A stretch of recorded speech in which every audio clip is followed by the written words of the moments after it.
Salut à tous, j'espère que vous allez bien. Aujourd'hui, on se retrouve pour parler de coucher de soleil, comme vous voyez sur la peinture juste ici. Et du coup, dans cette vidéo, je vais essayer de vous donner 3 clés pour mieux réussir instantanément vos couchers de soleil. Vraiment 3 points très importants auxquels il faut faire attention dans votre peinture. Un coucher de soleil, il y a pas mal d'éléments au niveau des couleurs, du contraste, des formes, des géométries, de la perspective et tout ça. Mais avec ces 3 éléments, vous allez vraiment pouvoir améliorer vos peintures grandement, plus qu'en regardant d'autres éléments qui sont plutôt secondaires. Donc une peinture de coucher de soleil, c'est hyper sympa je trouve parce que c'est des couleurs qui changent par rapport à d'autres paysages. Ici on a vraiment des couleurs vives, donc c'est sympa de pouvoir les utiliser de temps en temps. C'est une peinture qui est assez attractive quand on est débutant, c'est des beaux paysages, des belles formes et tout ça, donc c'est sympa à faire. Et puis en plus je trouve qu'il y a plein de petits points techniques au niveau des dégradés, de la gestion de la perspective, des couleurs et des contrastes qui sont hyper sympas je trouve à apprendre grâce à cette peinture là. J'en parle dans une autre vidéo de tous ces petits points que ça vous permet d'apprendre. Si ça vous intéresse, à aller regarder. Mais on passe tout de suite du coup aux 3 clés très importantes sur lesquelles il faut travailler pour vraiment améliorer vos peintures de coucher de soleil.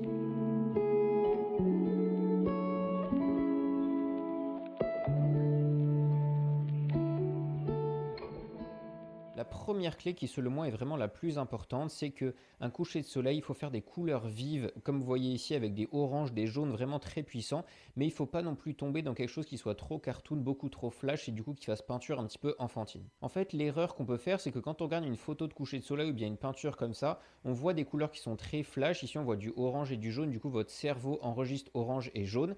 Du coup, quand vous allez la repeindre, vous allez faire du orange et du jaune qui est beaucoup plus flash en fait que si vous regardez précisément la peinture avec seulement un petit rond de jaune ou d'orange. Vous allez vous rendre compte que c'est beaucoup moins saturé, beaucoup moins vif que ce que vous avez imaginé. En fait, ici, ce qui rend les couleurs particulièrement vives sur cette peinture, ça va être le contraste. Ça va être d'utiliser aussi les couleurs complémentaires, ce qui est très important. Utiliser des couleurs qui soient complémentaires entre le jaune, le orange, la partie vive du coucher de soleil, et puis les nuages et le décor qui sont devant. C'est pour ça qu'ici, la mer, les montagnes et puis les nuages sont assez bleutés, ce qui va faire ressortir en fait la partie jaune du ciel sans pour autant faire un jaune qui soit complètement flash. Et puis le deuxième élément, c'est que grâce au contraste, vous allez pouvoir créer cette lumière dont on va parler juste après, en dehors du fait de mettre des couleurs qui soient beaucoup trop vives. Donc une bonne méthode, je trouve, étape par étape, c'est de commencer par faire une première couche en prenant donc du jaune, du rouge qui va permettre de faire du orange.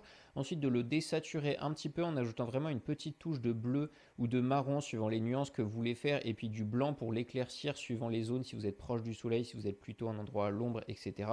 Et donc ça va vous faire une peinture plutôt désaturée, vous allez vous dire que c'est pas assez franc. Et ensuite dans une deuxième couche comme moi j'ai fait ici, si vous avez besoin de rehausser ces couleurs-là, de donner quelque chose de plus vif au niveau du orange, des jaunes et des rouges, vous allez pouvoir faire un glacis de couleurs, c'est-à-dire que vous allez utiliser votre jaune et votre rouge pur sans ajouter aucune couleur dedans.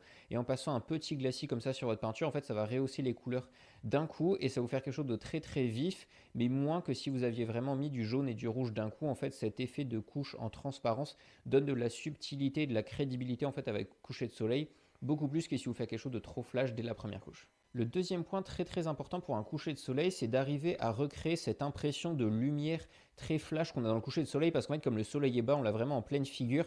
Du coup ça va être le moment de la journée où on a vraiment les plus gros contrastes au niveau de la lumière. Et du coup pour recréer ça en fait sur la peinture, c'est très compliqué parce que notre feuille est blanche mais pas complètement, beaucoup moins qu'un blanc lumineux qu'on peut avoir dans la lumière. Et puis notre peinture, on peut essayer de faire du noir à certains endroits, mais ça va jamais être aussi noir que quand on a la lumière en pleine figure. Donc en fait, il faut essayer de créer cette impression de lumière avec quelques petits artefacts comme ça avec lesquels il faut jouer. Donc comme je vous disais avant, certaines méthodes pour créer cette lumière-là, c'est de jouer avec les couleurs complémentaires, de jouer avec les nuages et tout ça, faire du contraste. Mais ce qui est vraiment très important selon moi, c'est d'arriver à faire un premier plan qui soit suffisamment foncé pour qu'on voit le contre-jour. Ici sur la peinture, vous voyez que les montagnes sont très foncées, que la mer est beaucoup plus foncée que le ciel, ce qui va le faire ressortir. En fait, on va vraiment voir cette lumière. Et puis après, au niveau de la lumière du soleil exactement, en fait, c'est pas complètement blanc. Là, c'est un blanc cassé très légèrement chaud. Et en fait, ce qui va le faire ressortir particulièrement, c'est que tout le reste est foncé. Si on regarde mes couleurs de ma peinture, on les compare à ma photo de référence, en fait les couleurs sont beaucoup plus foncées dans le ciel que dans la réalité. Et ça c'est fait exprès parce que pour pouvoir faire jaillir la lumière à un endroit, il faut que le reste soit plus foncé. Et du coup pour recréer l'impression du soleil alors que je ne peux pas vraiment le faire sur ma peinture, et bien du coup je fonce tout le reste de mon ciel pour faire plus ressortir la zone de lumière. Ça, c'est quelque chose de très important. En fait, dans votre peinture, ici, les endroits où il y a le soleil, bah, ça va être quasiment blanc.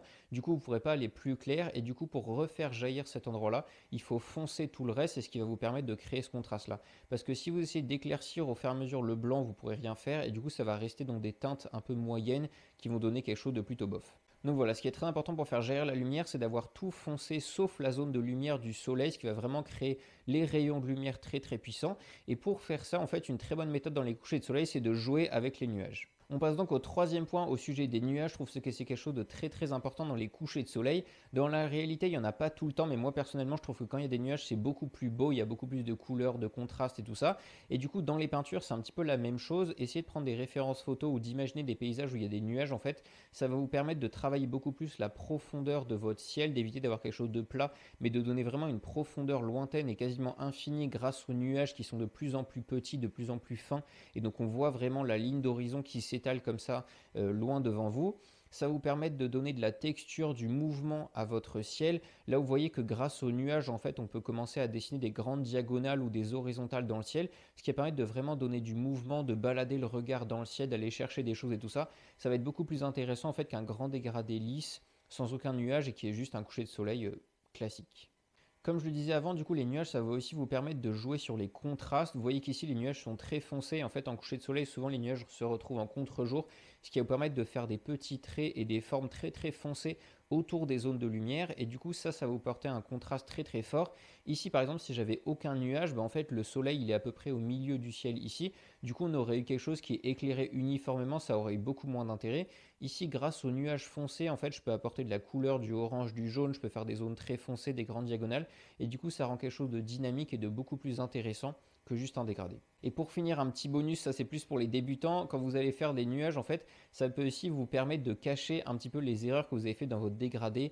Les dégradés de coucher de soleil, c'est pas forcément facile. Ici, c'est juste du jaune et du orange, mais si jamais vous avez du bleu en haut, commencez à faire le dégradé jusqu'au jaune en bas, un petit peu sur la peinture qui est juste derrière ici. Ça peut être un peu compliqué au début, et du coup, pour cacher les endroits qui sont pas très gracieux, vous pouvez mettre quelques nuages pour tricher un peu et rendre votre peinture plus sympa. Au sujet des nuages, j'ai déjà fait quelques vidéos, je vous mettrai les liens en description si ça vous intéresse, pour voir un petit peu comment faire les formes, les détails et tout ça, pour apprendre à les faire. C'est vraiment un élément très important, je trouve, dans les ciels. Ça rend très joli, donc voilà, il faut un petit peu apprendre à les faire pour avoir les bons réflexes. Donc voilà pour les différents conseils que je voulais vous donner au sujet des couchers de soleil. Vraiment 3 clés au niveau des couleurs, de faire quelque chose de flash mais de pas trop. Au niveau des contrastes, d'arriver à vraiment dessiner la lumière.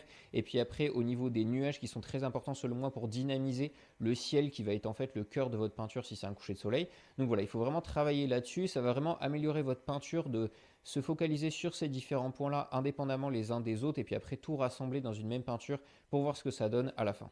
D'ailleurs, je vous en ai parlé dans une autre vidéo, mais je trouve que les peintures de coucher de soleil sont assez sympas à faire et ça vous permet aussi d'avoir un petit peu un jalon de votre progression en peinture. Quand on fait des peintures qui sont très différentes les unes des autres, on ne voit pas forcément ce sur quoi on a progressé sur la gestion des couleurs, des contrastes et tout ça.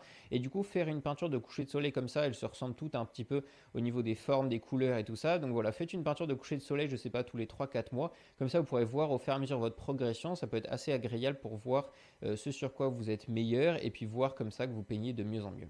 J'espère que cette vidéo vous a plu. Si c'est le cas, n'hésitez pas à la liker et à vous abonner. Et puis on se retrouve bientôt pour la suite. Portez-vous bien, peignez bien et à bientôt.